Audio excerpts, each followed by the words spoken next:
One of the things I wanted to do with this book is try to answer the real question that people are asking when they begin their journey. I want to get off of medication. I want to lose weight. I want to have more energy. I want to feel better about myself. All of these things, these were the topics at the surface level. But what it all came down to was people feel stuck in bodies they feel they have no control over. Are you going to stay on track with that plan when you are faced with an adversity or a challenge or a temptation? All of those things are mindset. And you can have the best plan in the world, but if you don't have the mindset to support that plan, to keep you on track and to help you get through the hard times, then none of that matters. So you have to start with your head and your feelings and get control of the emotions and be self-aware. This is the hard part. A natural human diet is, for the most part, ketogenic. And I don't think a lot of people realize that. So if you got lean everywhere in your body except your belly, the only way to get it off your belly is to get leaner everywhere else too. So at some point, your body's going to go, I don't want to take it from anywhere else. The only place I have left to take it from is the belly. Okay, fine. I'll take it from there.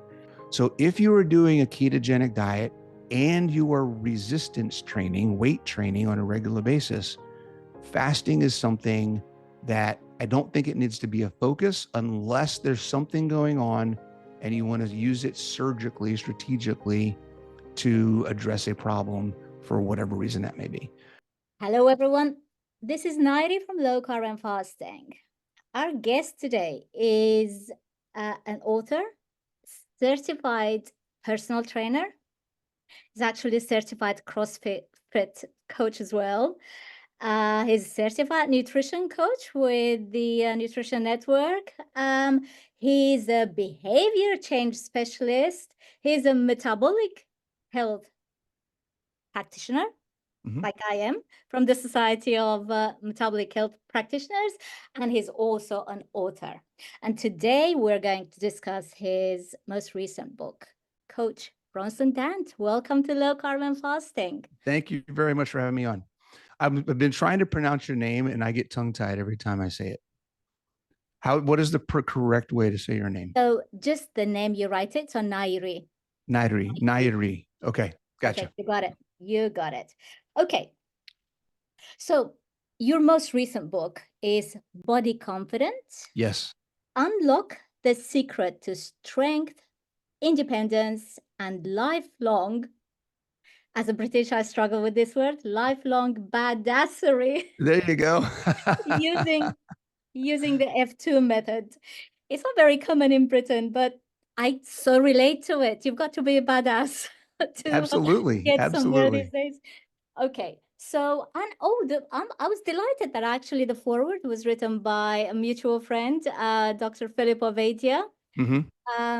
So I also watched your interview on his channel discussing. Okay. Right. So, where do we start? We're going to discuss the book Body Confident. I'd like to start with a quote that you opened the book with. Okay. If you don't mind, let me read the quote and then you can explain that to our listeners. So you say body confidence is the freedom to engage in life to its fullest because you trust your body to perform and protect you. Absolutely. For me, I think the key word here is trust. Let's talk about it. What does this quote mean? Yeah. One of the things I wanted to do with this book is try to answer the real question that people are asking when they begin their journey. When I listen to the clients that I've worked with over the past 10 years, when I listen to the people that I meet at conferences, when I listen and read the comments and the discussions that are happening on social media, in the communities and forums and all over the place. When I was working with my editor on the book, we hadn't come, I started writing the book. I had some ideas about what the message I wanted to get across. And, he's like, you really need to come up with a name. We need something that's going to really hit home with people. And he urged me to go back and do all of that research. What are the words that people are using when they say they need help? And just kind of doing all that, listening to all of the information I was getting from everybody, it really came down to, even though the topics of the discussions were, I want to get off of medication, I want to lose weight, I want to have more energy, I want to feel better about myself, all of these things, these were the topics at the surface level. But what it all came down to was people feel stuck in bodies they feel they have no control over. And I want everyone to realize that you have absolute control over your ability to live your life. And you can trust your body if you treat it the way it needs to be treated. And a lot of us, unfortunately, are treating our bodies horribly because we are been told the wrong things.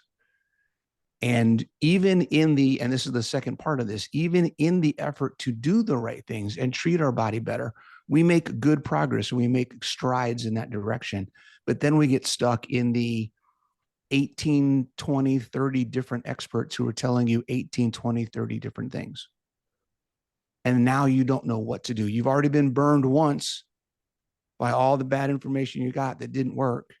And now you're trying to sort through all this other information. So I wanted to provide a tool that people could have to say, look, the real thing you're trying to do is improve your freedom. What do you need at the basic level in order to make that happen? Mm-hmm. And that's what the book is about. I highly recommend it, by the way. I have to say I'm usually really well prepared, but for this interview, I was on the very last chapter and I was sending a message to Bronson saying, I'm looking forward to this. I'm just finishing the last chapter. It was a last minute thing, but I really enjoyed it. And I think, you giving practical tips, and these were picked up by Dr. Ovadia as well. He said he loved the book because it's relatable. You're giving practical tips. Mm-hmm. And also because you are not giving a one size fits all. This is what everyone should do. Like, we're going to talk about macros and that sort of thing, right? So I like that. It's funny that you say that, because it's, in a weird way, as I'm writing it and as I look at it now that it's done and it's out there, it's like there's that kind of contradiction. I'm saying there's no one thing that everyone needs to do, but at the same time, here's one way that you can figure out what you need to do. Right? So the basics don't change. How you implement the basics is where people get stuck. Yeah. No, I like that. I really like that. And I like all the bullet points. It's easy to read, right? Yeah. It's very wordy. It gets the message across. You say, I was an educator for years. Okay. So when you write things on the board, it's not like writing long sentences. Mm-hmm. You're breaking things down into bullet points. Yes. And I love that.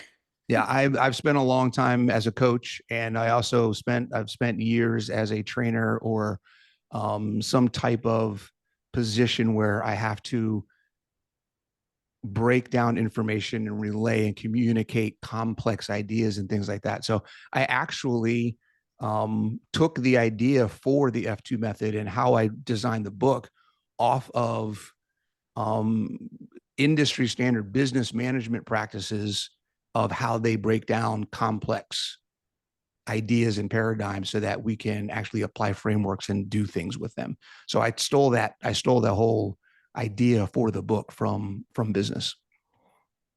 Bronson, before we discuss the F2 method and also something really important that you're talking about in chapter 1, I'd like us to share your journey, because as a personal trainer, my experience with personal trainers hasn't been very good, to say the least. Oh, that's too bad. It's a good thing that my husband is a retired coach, so he's the only one I train with. I can Yeah. trust. But before him, I've had personal trainers tell me, "Oh, you must have, before you come here, eat 100 grams of carbohydrates." It's like, we're just doing Yeah. you're just training me for like 30, 20 minutes. I don't need 100 grams of carbohydrate. I've had trainers, I've had a personal trainer actually tell me, "Oh, we can cure this type 1 diabetes." It's like, they had no idea. Now you are not just any personal trainer. You are very, very well versed in nutrition, and fitness. Mhm. What was your journey? What brought you here to this metabolic health space? Yeah.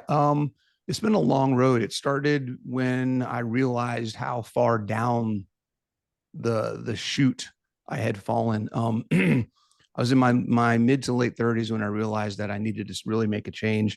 I was kind of confronted with the fact that I had gotten out of shape, that my issues that I had weren't normal. And this is another thing a lot of people deal with. Just because you have something that you're dealing with something that a lot of other people are dealing with doesn't mean it's normal, right? I didn't realize for years that urgent bowels wasn't a normal thing. I thought everybody, now I had it really bad and I was well known, and it was kind of like, people, it was well known by anybody that I worked with or associated with that you didn't want to be in a car with me for a long period of time. It's, you know what I mean? Cause it was bad. Um, I got into a habit, and to this day, it's still something that I do. I will never drive with someone. I will always drive, because no matter what happened in any circumstance, I needed to be able to control the situation. If I had to take a detour or stop somewhere on the way, wherever we were going, whatever we were doing, um, and it affected my life. People didn't want to do stuff with me. I didn't want to go places. Whenever I traveled, it was go to the bathroom before you get in the car. Get in the car, get to the airport, go to the bathroom before you get on the plane.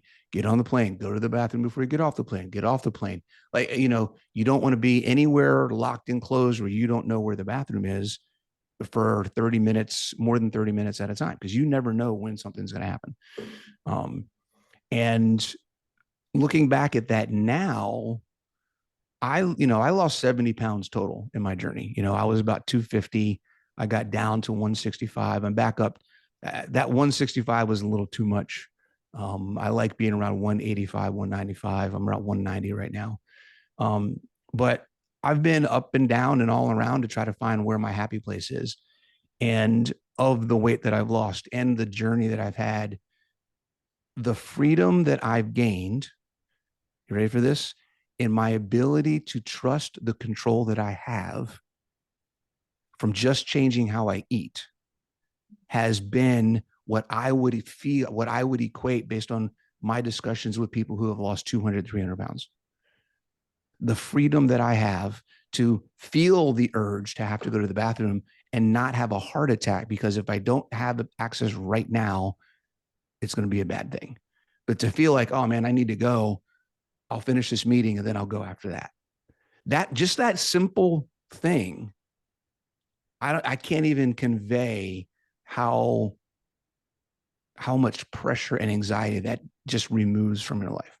So that's where it took me a lot of time from a fitness and nutrition perspective. I started with fitness. I lost a lot of weight. I got in really good shape, but that problem never went away until I changed how I ate. Even with that, with all the fitness, I could do all kinds of great things. I got super skinny. I got super lean. I was really strong. I was always hurt. There was always an injury. There was always something that was keeping me from training. My recovery was horrible. I would do a workout and then not be able to work out for 3 days because I was just in so much pain and discomfort. So I had a lot of base foundational things that I learned and implemented from a fitness perspective, but the quality of life, the freedom that I had, the ability to stop saying no to things didn't really come all together until I added and combined the nutrition with the fitness. So that's why I'm passionate about both of them together, because I really think one without the other is only half the story. Mm-hmm. True. So that was a long way to answer your question. Sorry. No, I agree. I agree. So, what was that irritable bowel syndrome? Yes, IBS. So it was IBS, and are all the symptoms gone now? Oh, gone. Yeah, 100%.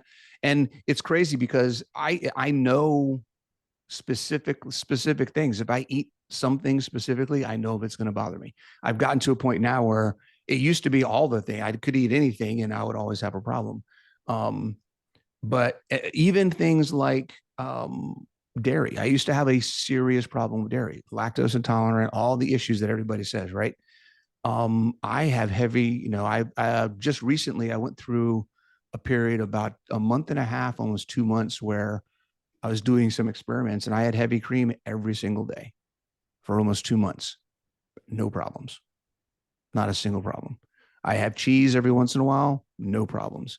But I do know if I have cheese for 7 days straight, then I'm going, okay, maybe I need to chill out a little bit. That's a little much. But it's the ability for me to experiment and play and just learn more about how my body works and does things without the anxiety of always feeling like I'm not in control is gone. It's all about control. Yeah, and you were talking about freedom, being Yeah. free of the burden of disease, I guess. Yeah. That's a great way to say it. The burden of disease. Absolutely. And it doesn't matter what that disease is. That disease, the word disease is a funny word because it can be used in so many different ways, but weakness can be a disease. Mm-hmm. Lack of balance can be a disease, right? The inability to move around your house and do daily chores or play with your grandkids or go for a walk up and down the stairs. That could be considered a disease, the symptoms of a disease. The disease is weakness. The disease is immobility. So it's not, when we think of disease, I want everyone to realize that on the spectrum, and I talk about this in the book, on the wellness continuum, when we're talking about health and wellness, sickness and being unfit are the same thing. Being fit and being healthy are the same thing. They go together. If you want to be healthy, you have to consider the physical aspects of your body, not just the medical, what we think of the medical aspects or the biological. A lot of us think of health as, oh, I have great blood markers, I'm healthy. Well, you can have great blood markers, but if you can't open up a jar by yourself, you're not healthy. And that's what I want people to understand. Open up a jar brought me memories from my 20s. Going back 25 years ago, I actually had arthritis-friendly jar openers and implements in my kitchen drawer. They're gone. I have none now. They're gone. They're gone. All of them are gone. And I mean, they were things that grandmas would buy. Yeah. Of catalogs, because it was pre-internet. We used to order them of catalogs. Yeah. Oh my goodness, I can't believe the things I used to use. They're all gone. I don't need any of it. They just reminded me of the jar openers. That's amazing. And that's part of the story. It's not about, people think fitness is all about, getting big muscles and getting trim and lean and tone. No, fitness is about what can your body do? That's what it's about. Particularly as you age. Yes. Yes. So why do you think, Bronson, that people are afraid of change, of taking that first step? Because you say this is, I'm quoting you, humans have an innate fear of change in chapter 1. Yeah. What do you think that is? Because we're designed to stay safe. Change is one of the things that makes us different than primal animals. Our awareness of the need for change and the ability to overcome our instinct and execute change. It's what makes us different. we are able to overcome the natural impulse. It's not easy though. And that's where the comfort zone, if you've heard of the lizard brain or the limbic brain, right? It's designed to keep us safe. Our fear or avoidance of discomfort is a safety mechanism that is built into our DNA. We have to overcome that by having a desire for something that is greater than staying safe, right? So we have to increase our tolerance for risk. And a lot of people have a hard time doing that. They don't want to take that risk. It's too risky, right? It's too dangerous. I don't know. What if I'm going to fail? I've tried it before and it didn't work. We come up with all the excuses, but it comes down to, if you want change to happen, you have to do something differently or it's not going to happen. Yeah, it wasn't long ago. I wrote a post on Facebook, actually inspired by my teenage daughter. You know, when I'm coaching clients, she might be sitting in the background and she listens in and she's taking in all that information. Not that she has anything to do with it, but she's learning, right? That's good. That's great. Yeah, learn all it's that. being Yeah. planted in her mind. And so one day she just asked me about, you know, one of my clients. Oh, what happened to that lady? And I said, she's not able to stick with a low carbohydrate diet. And, you know, I think this is how I put it. And my daughter said, she was a teenager at the time, she said she doesn't want it bad enough. If you want something bad enough, you're going to do it. Yeah. And it stuck in my mind. And I actually wrote a post about that on Facebook, giving her credit for that. You have to want it bad enough. I remember my last year at university. It was a drag. It was a drag. Up until the last year, I enjoyed everything, every single class. The last year was a bit of a drag. I don't ever want to go there. I stuck with it. I put the effort in because I wanted my degree bad enough. Yes. I had a goal. I wanted it bad enough. So I put the effort in. Yeah. I want to add to that. And sometimes people will get confused when we say, well, if you don't want it, right, you need to want something bad enough. There's different reasons for wanting something. And sometimes you have to pull the different levers. There's the degree one is a big one, or anything, any decision or goal. Maybe there's, I want this for this reason. You've dug into that. There's really an emotional connection, but maybe there's another piece of that that is a pride piece. I've said I'm going to do this. I really, for the first reason I said I wanted to do this, I'm really kind of like, and right now, I don't know if that's really enough for me to keep doing this, but I want to layer on top of that the pride that I have in following through on my commitments. And on top of that, those two things together, there's no way I can not do this. I have to do this. Right. So there's several aspects of that self-awareness that you need to work through. Each person should work through on their own to say, look, there's getting your why, but then your why can be bolstered and supported by other things as well. Pride is one, commitment is another one. Support. FOMO is one, right? Fear of missing out. I said I want to do this. I see I'm in a community. They're all doing this. I want to be part of that community. So this is a good thing for me. I said I was going to do it. I'm going to stick with it. There was a time in the military where we were doing a training. We were training to get certified to train in the Army's martial arts combatives program. So we were training to become trainers. It was the absolute physically hardest thing I have ever done in my life, even up to now. CrossFit, all the stuff I do fitness wise. It was the only time in my life where I was 99% sure I was done. I was quitting. I was walking out. I was going home. I have never felt so absolutely physically destroyed in that training that I've ever felt before. The only reason I didn't do it, the only reason I didn't quit was because there were 5 guys with me. We all came together. And if they were still going, I wasn't stopping. And I wanted the certification. I wanted to get the training, but in that moment, I did not want it that bad. Yeah. But my desire for that, and on top of that, my commitment to my guys, my group, is what kept me through. So there's a lot of things that can help someone get through that and move through the challenging times. And community is a huge, huge piece of that. Yeah, talking of goals, you talk about the mindset. Mm-hmm. All chapter 7 is dedicated to mindset. People, go get the book and read it. I can't summarize it here in one episode, but so and you actually say for chapter 7 about the mindset. So if there is a part of this book you absolutely need to read, this is it. Why is mindset so important? It controls everything. If I put these three: mindset, fitness, and nutrition as the three pillars, the three tenets of all of health and fitness, because without them, nothing matters.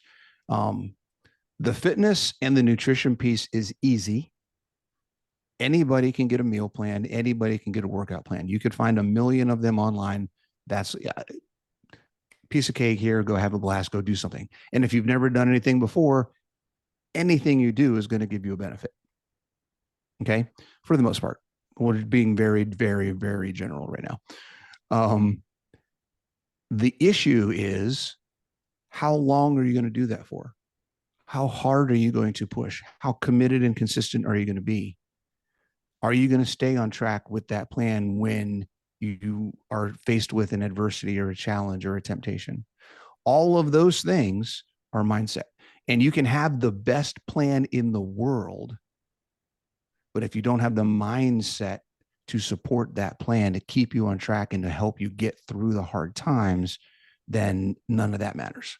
So you have to start with your head and your feelings and get control of the emotions and be self-aware. This is the hard part. People think, and we say mindset, and I was very tempted to do something different about that, because it's mindset, but it's really more self-awareness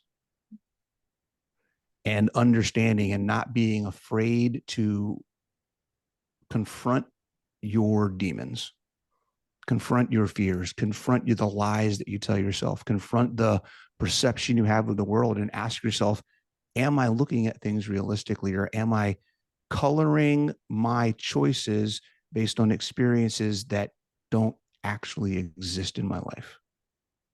And a lot, because we all do that. We all have the way that we see the world based on the 20, 30, 40, 50, 60, 70 years of life we lived prior to who we want to be now.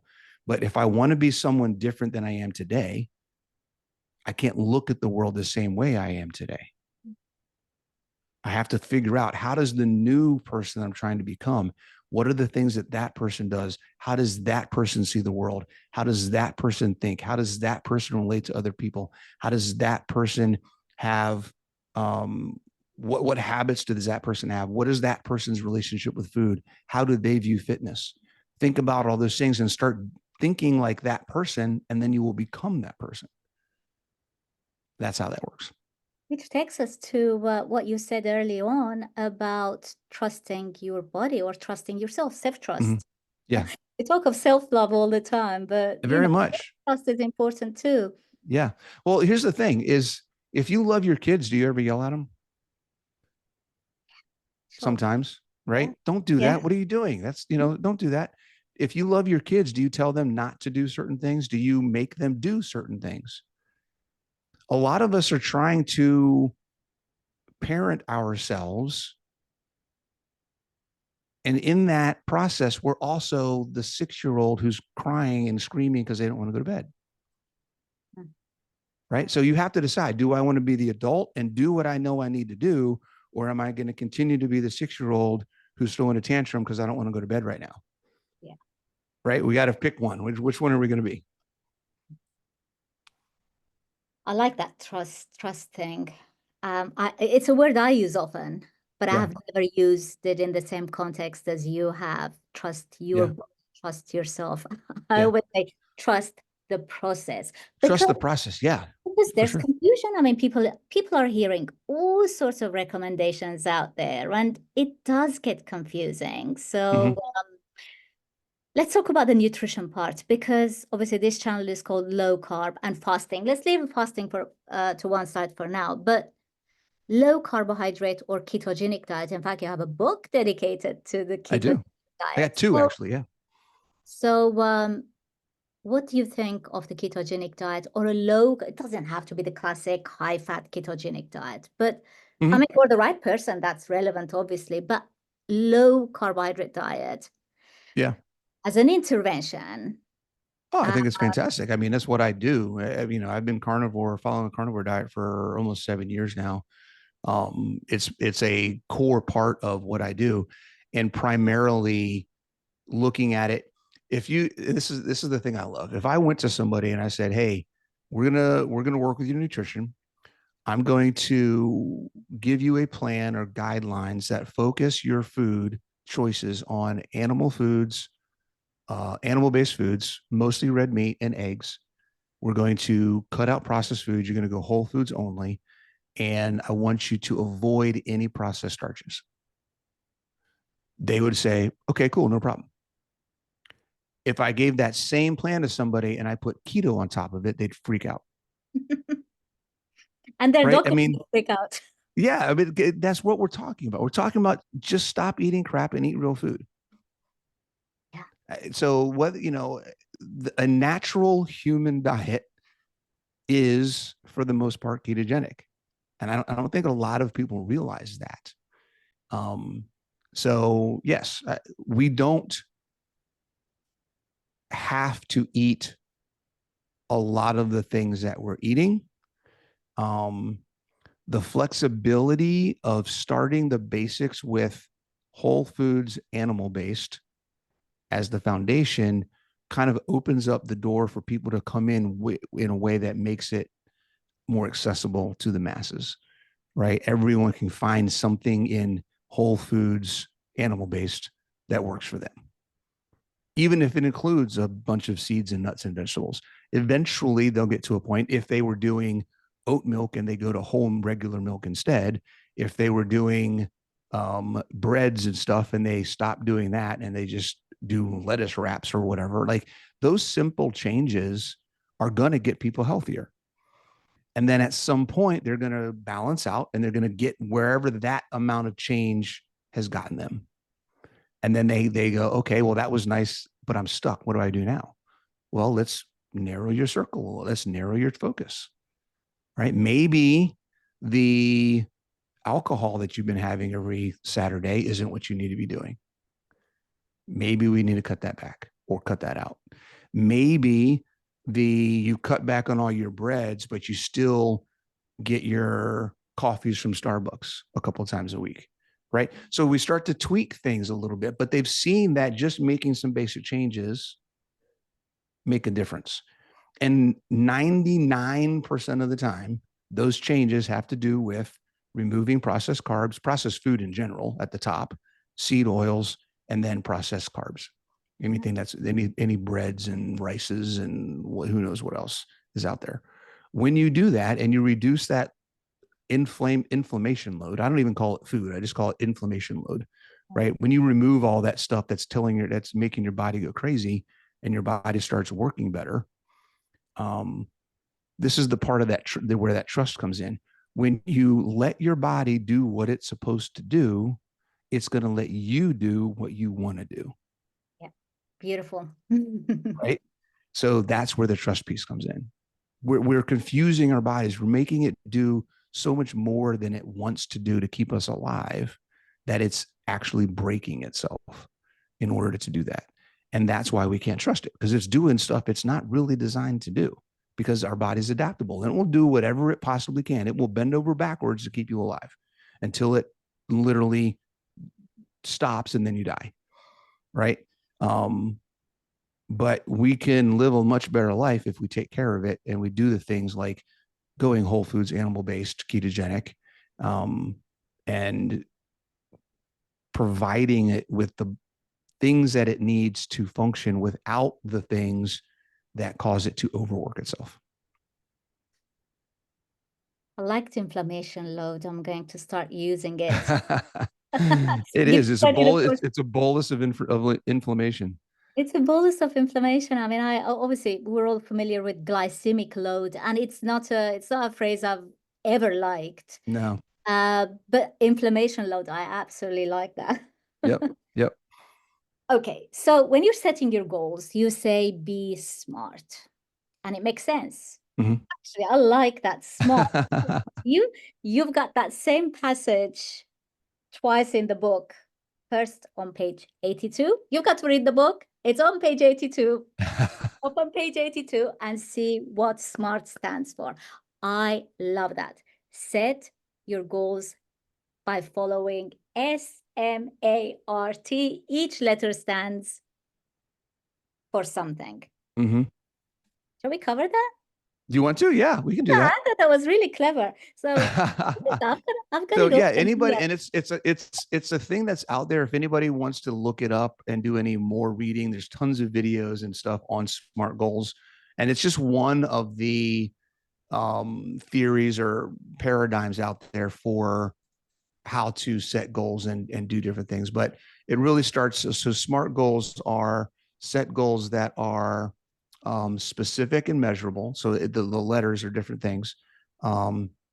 So we want goals that are specific, measurable, achievable, relevant, and time bound, right? So specific, it has to be something specific. It's not just, I want to lose weight.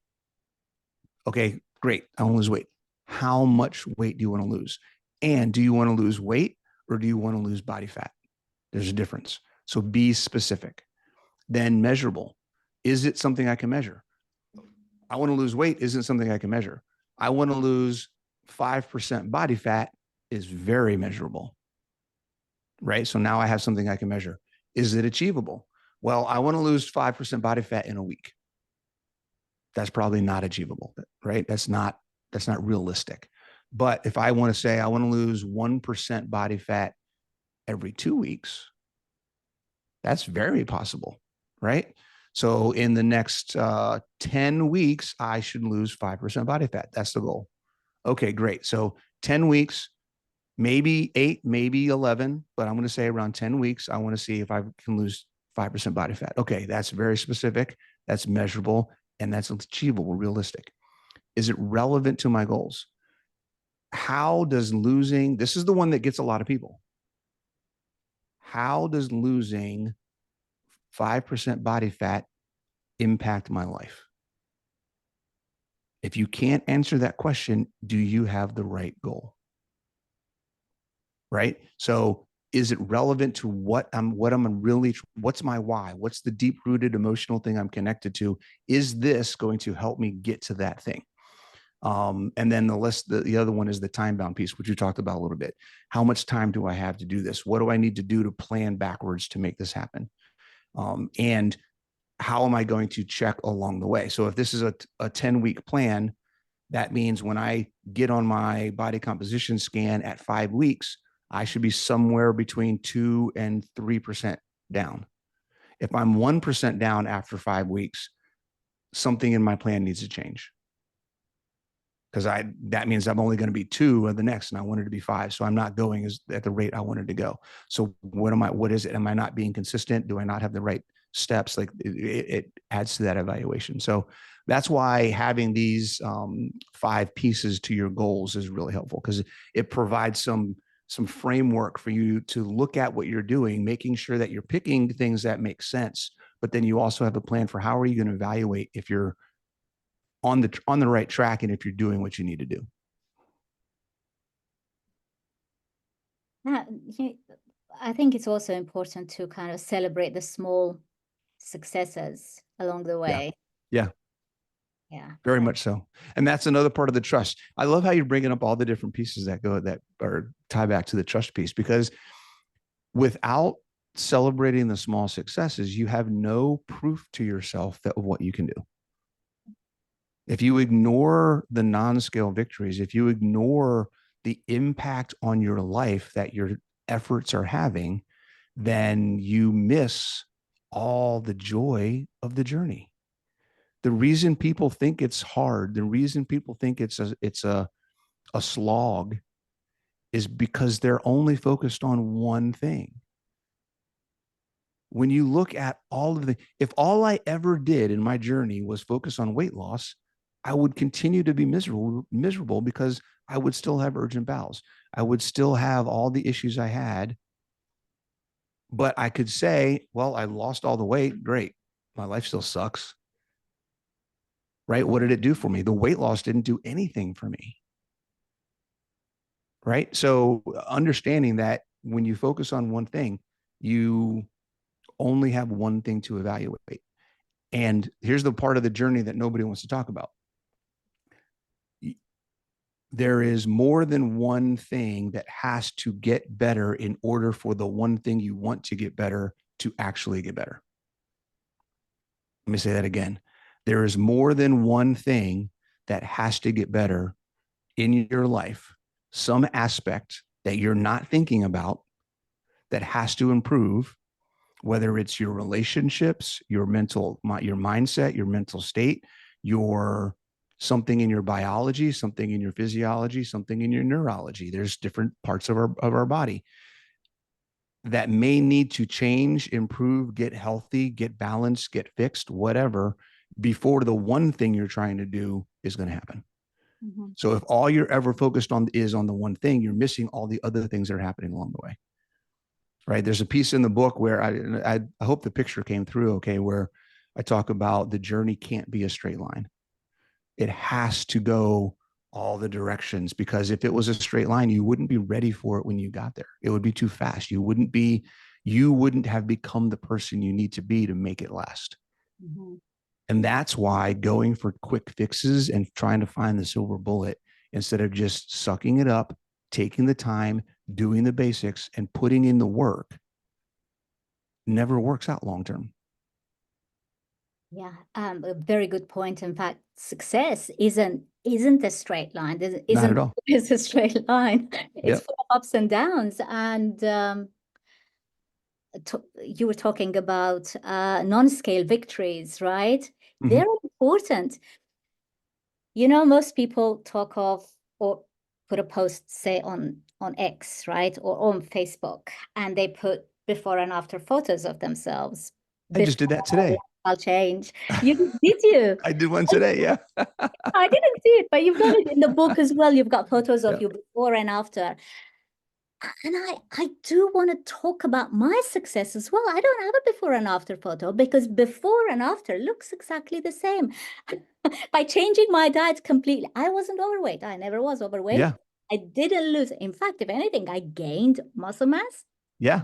I started weight training, which I never did before 2018. So I've been on a low carb diet since 2015. But 2018, I woke up one morning with a frozen shoulder. I couldn't move my arm.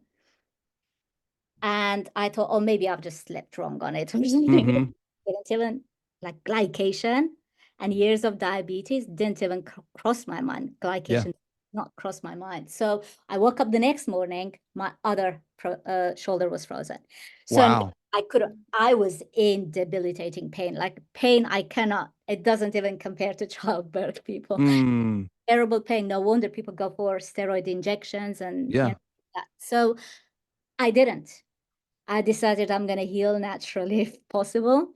So that was the day I accompanied my husband to the gym. And now I have almost 300 and 60-degree rotation and I can do pull-ups, I can lift weights, I can do bench presses. In fact, I did this morning too. So I'm proud of my healing. But to put a post with a before and after photo, I look very much the same as I did in my. I think that would be an amazing from the wrinkles post. Obviously. No, I think that would be an amazing post to take a picture of you from 10 years ago and a picture of you today, and call it out, and say, do you want to know what's different between these two pictures? And then just list out in the content all the things that are different. I don't have frozen shoulder. I don't have to use arthritis equipment to get things around my house. Like all of the different things that have changed and how that's impacted your life, and really call out the fact that The person in this picture may look the same, but they are very different people. I think that's a fantastic post. I'm going to work on it. Different body composition as well. And now in Yeah. body composition, you talk about it in your book. It's my favorite. Why is it important? Because it's not just about weight, right? I mean, weight is just such a sort of fluid word. I really do not like it because I personally, and I know many people like me, want to lose belly fat, Yep. especially when, you know, they're perimenopausal or menopausal. They don't necessarily want to lose weight. Yeah. Normal Yeah. weight. Yeah. So weight doesn't really mean anything. Nope. You want to lose fat, Yes. And especially gain around your muscle. abdomen. And But yeah, it's weight is the calorie of health. Weight is to your body and health like calories is to nutrition. yeah, They're pointless. I see. Pointless. Absolutely pointless. Um, just like our food is made up of more than calories, your body is made up of more than weight. And if you don't understand the difference between body fat and lean mass and how and bone density and all the different there's a whole bunch of things that go into this, right? So understanding all of those different components and how what you do physically and nutritionally impact them is very, very important to trusting your body. The more you understand about that, the better. And when we can get away from the general generic I want to lose weight to something specific, it allows you to connect the change to improvement in your everyday life. There's a difference between how does losing 15 pounds improve your life versus how does losing 15 pounds of body fat and gaining 5 pounds of muscle impact your life. Much more impactful response, much more actual proven evidence in all sorts of things when it comes to longevity, quality of life, immune response, hormone balancing.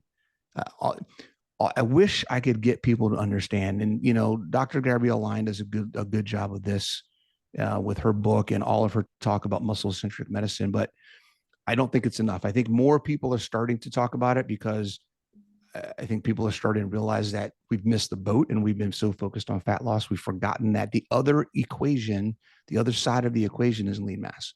When we talk about body composition, it's a ratio. And anytime we have a ratio, you can manipulate either factor and improve the result. We have a ratio of lean mass and body fat that we've been looking at. And for decades, we've been focused on the body fat percentage and we've neglected the lean mass. The entire time we've been neglecting lean mass, we've been getting sicker. We've been relying more on medication. We've been looking for answers that are all, every single one of them, solved if we just go lift some heavy weight. We would fix so much of the problems in this world. We would put every pharmaceutical company out of business, which is why it hasn't happened yet, if we just got people to eat a whole foods, animal-based ketogenic diet and go to the gym and lift weights 3 times a day. That is the answer to 90% of all the health issues in America today, in the world. So it's that simple. It literally is that simple. I love that so much, Bronson. Very wise. Okay, I'm going to bring in a question. I was seeing a client this morning, and so so I referred her to your site, by the way. I said, you've got to check out Coach Bronson. Thank you. You know, on all your sorts of socials. She told me, so she's 21. She Okay. lost close to 80 pounds in 2 years Okay. by eating. She shifts between ketovore, carnivore, whatever. Occasionally, she'll have carbs, but it's very rare. So she doesn't want to lose weight. She's at a good weight, but she still has fat around her belly. In fact, I barely see it, but but she wants to get rid of it completely. She wants a flat Yeah. tummy. Yeah. Yeah. What do you think she should do? I told her, look, bone broth and obviously I'm not certified in Is fitness, she but I is do she have a lifting weight? Is she lifting weights? goes to the gym. She's working out 4 or 5 days a week. Do you know Doing what she's cardio doing? as well, but I Do you know don't what she's doing? know. I Okay. don't know what she's doing, but I know that she's doing a variety of things, including cardio, which she was very careful with. Yeah, it's very possible she's doing too much. Mm-hmm. I see that a lot. Okay. Um, the focus, if you're at a point where you're not trying to lose weight, i.e., I'm assuming she likes the weight that she's at, but she wants to change the composition so there's more muscle and less fat, but still stay around the same weight. Is that kind of what we're talking about? She specifically wants to lose a little bit more of her Body tummy fat. fat. Okay, so she just wants to get leaner. Doesn't have much fat anywhere else. She's quite quite fit, and Yeah, yeah. I wouldn't even notice the belly fat if I looked at her. She's made tremendous improvement. I'm Okay. really proud of her. Yeah. Um, but she thinks she still has specifically belly fat, and Okay. I'll ask Coach Bronson because I really don't know what else Yeah, to say to it's a you, but maybe challenge. she's over sort of overtraining. It's Maybe. possible. It's possible. Overtraining can make it actually harder to lose fat, right? It's additional. I mean, fat is the organ of inflammation, and overtraining is an inflammatory activity, right? So they are tied together. Um, I think, gosh, there's so many different directions we could go with this. In general, I'll just say in general, if you're trying to get leaner, then not knowing details. I don't know how much protein she's getting or that other kind of stuff. Overall increasing your protein to some degree and reducing your fat to some degree can help. You have to be careful that you're not doing it too much. You need a certain amount of fat intake, particularly the leaner you get, it becomes more detrimental to decrease your fat. So if you have a lot of body fat, you can decrease your fat a lot. If you don't have a lot of body fat, you want to avoid decreasing too much. Mm. So, for most women, I don't like to see below 100 grams of fat a day. If you're petite or you're trying to lose weight or lose body fat specifically, maybe going down to 70. Um, for instance, my girlfriend, Coach Nat, when she's getting ready for a show, she's a competitor. When she's getting ready for a show, she did her last show a couple years ago. She got down to 60 grams of fat a day.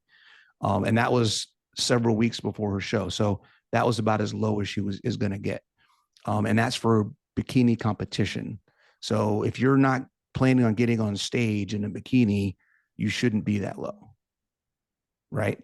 So this goes back to what I talk about in the book. If anybody wants to get the book, we talk about thresholds and finding what that threshold is, and also understanding that when it comes to body fat, you have absolutely no control over where your body is going to put it or take it away from. So if you got lean everywhere in your body except your belly, the only way to get it off your belly is to get leaner everywhere else too. So at some point, your body's going to go, I don't want to take it from anywhere else. The only place I have left to take it from is the belly. Okay, fine. I'll take it from there. Right. But you have to stick with whatever it is you're doing until that happens. Just be careful with women trying to get lean. Biologically, women are not designed to be lean.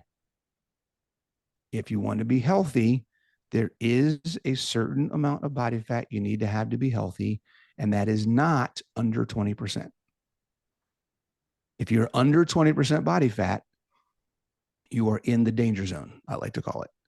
So just be careful. It was brilliant.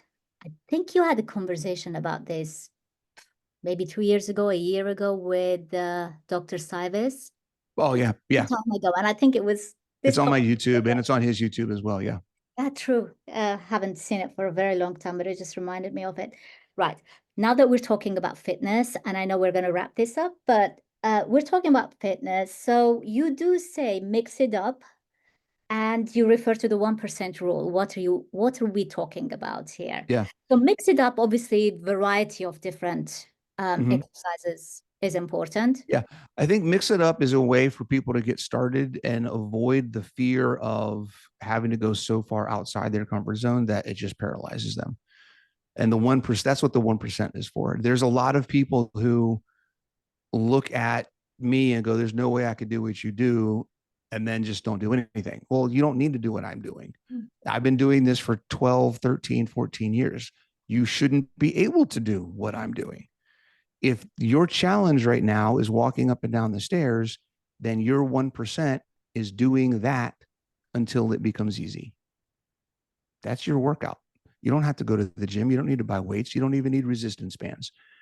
Whatever the physical challenge you have, because physical challenge includes, and we talk about this in the book, your nervous system, your neurological system, your biological system, and your physiological system. So you getting off the couch and walking up and down the stairs 5 times a day, and every single time you do it, it's like, this sucks, this is hard, I don't want to do it.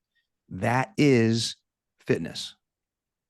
That is improving your muscle mass. That is improving your ability to, your flexibility to move your joints. That is improving your balance and coordination. That is improving your body fat percentage and helping you increase your mitochondrial efficiency. That's increasing your lean mass and doing all the different things from a hormonal perspective that help manage satiety. Like, there's so many things. Just walking up and down the stairs more often, if that's your challenge, is going to change your life. Absolutely change your life. If it's getting up and down off the floor, I have a lot of people I worked with. I can't get up and down. You have this exercise in your program. I can't get on the floor to do it. Okay, screw the program. Your workout for the next 6 weeks is getting up and down off the floor until you don't need help anymore. That's what 1% is. For some reason, I hadn't heard of it, but it makes sense because you explain it beautifully. So 1% improvement, either in the frequency of whatever exercise you're doing, or the intensity, or frequency, intensity, or something else. So you have to see, or time. So yes, time. So 1% improvement every time. And so adaptation is the other thing I want to talk about. So avoid adaptation. Yeah. Well, don't avoid it. Adapt No. intentionally. Right. You can't change. Well, change by definition is your body adapting to a new normal.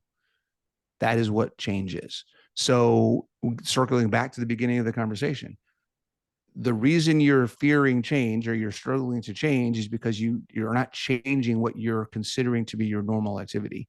If you change your normal activity, then your body will adapt to that change, and then it won't be hard anymore. So the cool thing about the limbic brain, the cool thing about that natural response to change and not wanting to change, because everything I know right now is safe. When you make a change and create a new normal, your body will redefine that comfort zone into what that is. So now I'm used to doing this and I don't want to change. So that's where we get into what we call the maintenance phase of behavior change, where your new normal becomes the comfort zone that you don't want to leave. And that's what we're going to get everybody to. The last point, and I was laughing when I read that, and it's about exercise again. So I love that you're talking about a proper technique when you're doing certain types of exercises. Sure. Even to my untrained eye, I'm not the coach, my husband is, but even when he doesn't point anything out, doesn't say anything, when I'm at the gym, I look around and I actually, more often than not, I see someone either, doing something dangerous, like squatting, or squatting using completely wrong technique. And I go, how on earth? You do that once or twice, you're not going to recover from a lower back pain or whatever. So the importance of using the proper technique is I'm happy you put that in the book. It is It's important. it's important. Yeah, it's important. It's one of the things that prevents people from making progress. I don't know. I can't tell you how many people I've worked with who are great physical performers. They can do all kinds of great things. But then when they come in and I'm watching them move, or I'm, going through different exercises with them, I identify some things that the lack of technique is holding them from their true potential. So when we fix the technique, and this is the hard part, and this is the same with nutrition, you can have made improvements in your nutrition and it's giving you better health.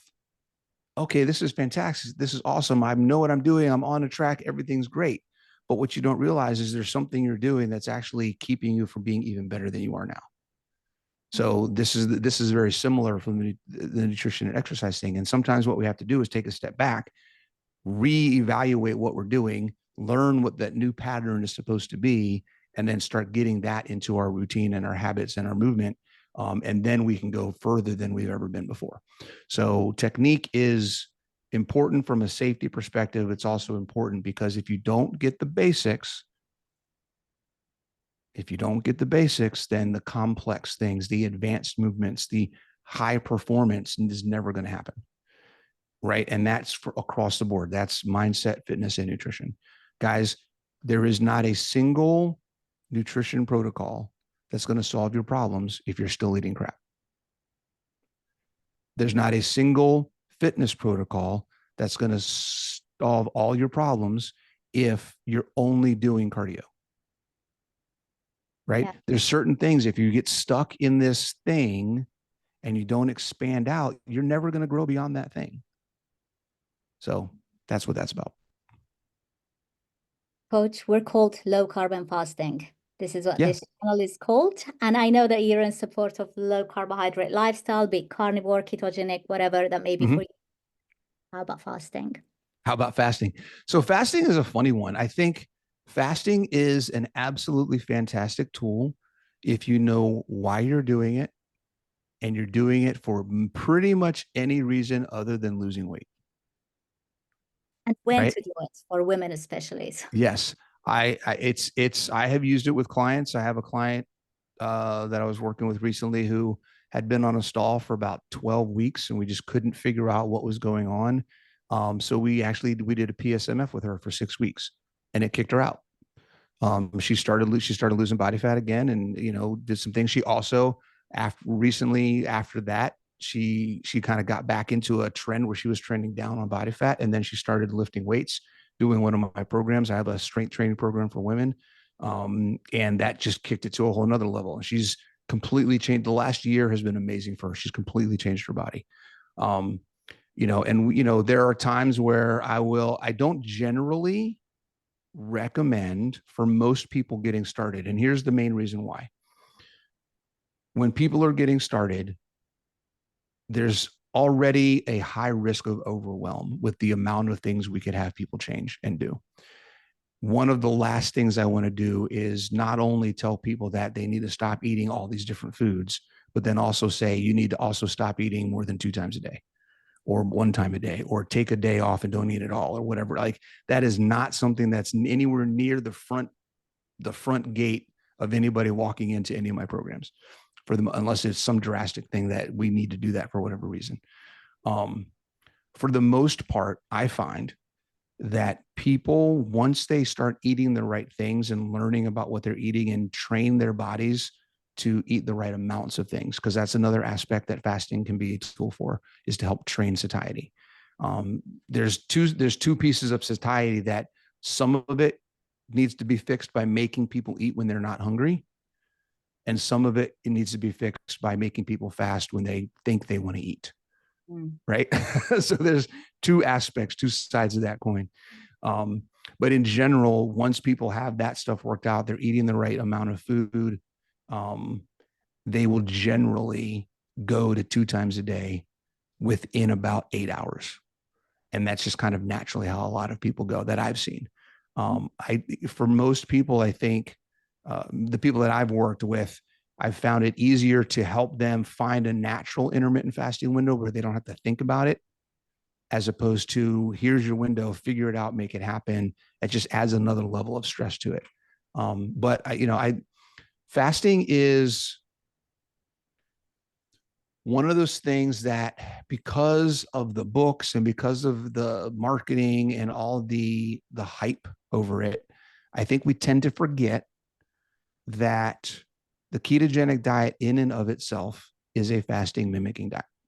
There's a lot of benefits that we get from keto that we don't need to also fast to get. On top of that, and I have this in my book, I'm sure you saw this, the table that I have in my book, all of the benefits that you get from fasting, you also get from exercise. So if you are doing a ketogenic diet and you are resistance training, weight training on a regular basis, fasting is something that I don't think it needs to be a focus unless there's something going on and you want to use it surgically, strategically to address a problem for whatever reason that may be. So that's kind of my take on fasting. I'm not against it. I just think in a lot of people are overusing it in many cases. I mean, fasting and then binge eating is not a very Well, don't even get me started. Don't even get me started on that's the priming and feasting thing. yeah, that's for another It day. That's for gets another the day. hair on the back of my neck. But fasting for most people, I mean, for me, it just means skipping a meal, skipping breakfast usually. I don't eat first thing in the morning. In fact, I haven't had a first thing morning meal since the year 2000. The Yeah. last breakfast I had at 8 Yeah. a.m. in the morning was actually in the year 1999. I always joke about it, but actually it's true. Since then, I haven't had Yeah. food first thing when I wake up, just because Mm-hmm. I don't feel hungry. And then I eat later on, 2 hours, 3 hours later, when I'm hungry. But Yeah. that's what it means for me. And Yeah. As long as you're getting enough nutrition, right? As long as you're seeing the progress you want to see. This is another thing that I've had clients come to me and they're like, I've been stuck for 6 months. I'm not doing whatever, blah, blah. I'm like, okay, well, did we get into the history? What have they been doing, et cetera, et cetera? And they intermittent fast. Okay, why are you intermittent fasting? Well, blah, blah, blah. Okay, well, you just said you've been stuck for 6 months. Why are you still doing the same thing?